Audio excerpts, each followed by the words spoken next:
Yang menarik dari sekian referensi yang saya baca, sebagian versi itu adalah bahwa Nabi Ibrahim ketika diangkat di alam malakut, di alam langit sana, itu ketemu Allah, kemudian Allah tanya, Ibrahim, banyak hamba-hambaku yang durhaka, tidak tahu saya sebagai Tuhannya. Terus kata Ibrahim, usul ya fa'amidhum, bunuh saja ya Allah.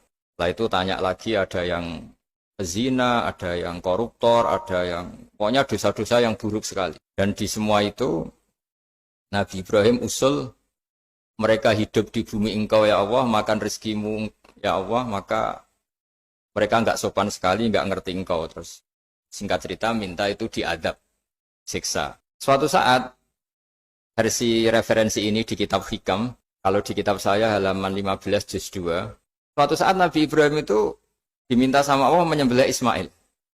Citra ini penting sekali. Setelah disuruh menyembelih Ismail, Nabi Ibrahim komplain. Ya Allah, ini anak saya, samratu fuadi, buah hati saya. Kenapa engkau seenaknya minta saya sembelih? Enggak bisa ya Allah, ini samratu fuadi, buah hati saya. Terus kata Allah, orang-orang yang durhaka yang kamu usulkan supaya saya bunuh itu hamba saya. Saya menciptakan mereka, saya mencintai mereka, karena itu ciptaan saya. Anda enak saja usul saya matikan, saya bunuh. Sekarang ketika Anda usul, saya tidak mikir. Kenapa ketika saya usul kamu mikir? Terus akhirnya Nabi Ibrahim mau oke ya Allah terus. Setelah itu terus semenjak itu Nabi Ibrahim itu begitu sayang sama hamba-hambanya Allah.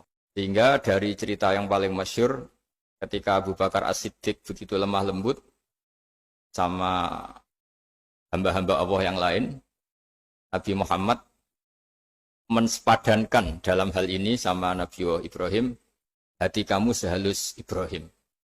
Yaitu Nabi Ibrahim, beliau akhir-akhir punya komitmen, faman tabi'ani fa innahu minni wa man aswani fa innaka ghafurur rahim. Ya Allah, orang yang ikut sunnahku maka jelas bagian dari saya. Dan yang sedang durhaka, wa man aswani, saya harapkan fa innaka ghafurur rahim. Engkau Maha Pengampun, Maha Penyayang. Semenjak itu menjadi sunnatan muttaba'ah bahwa agama ini agama rahmatan lil alamin, bahwa melihat kemungkaran, melihat kebodohan, ketimpangan, itu komitmen kita ini membenahin, bukan menghabisin. Melihat kesalahan, komitmen kita ini in uridu illal islaha mastata'tu. Komitmen kita ini ingin lebih baik, bukan mengacaukan dunia ini.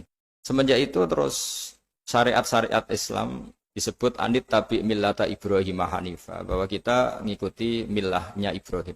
Sebab itu kemudian setelah ini menjadi sunnatan muttaba'ah, bahkan banyak ulama yang berpendapat ketika Rasulullah SAW Mi'raj, itu dari sekian Nabi Ulul Azmi yang enggak ketemu itu Nabi Nuh.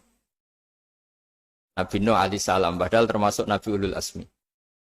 Itu banyak yang menganalisis karena Nabi Nuh itu pernah berdoa, Rabbi la tadhar alal ardi minal kafirina dayara. Nabi Nuh adalah Nabi yang pernah cara Jawa maksud no kaumnya, mendoakan buruk sama kaumnya. Dan itu tidak manhaj, tidak metode yang Nabi Muhammad disuruh ikut metode itu. Tapi Nabi disuruh ikut manhaj atau pola sosiologi, pola dakwah atau pola sosial yang harus mengikuti Nabi Ibrahim, anit tabi millata Ibrahim Hanifa. Nabi Ibrahim itu orang yang sangat lemah lembut, yang ngendikan faman tabi'ani fa innahu minni wa man asani fa innaka ghafurur rahim.